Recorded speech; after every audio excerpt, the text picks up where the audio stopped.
How to publish your Shopify store. So this is actually super simple. So all we have to do is log into our Shopify account here. And from the left hand side, we will click on online store. Then once we're taken to this drop down menu here, we will have to select preferences. And you will see this. Only visitors with your password can access your store. To let anyone browse and shop, remove the password. So what we're going to do is scroll all the way down here, all the way down until you see the section for password protection. And all we want to do is uncheck this, restrict access to visitors with the password. Once we uncheck this, we're going to click on save.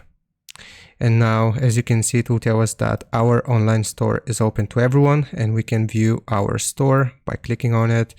And now people will be able to access our online store. Hope this helps you out. Leave a like and sub. I'll see you next time.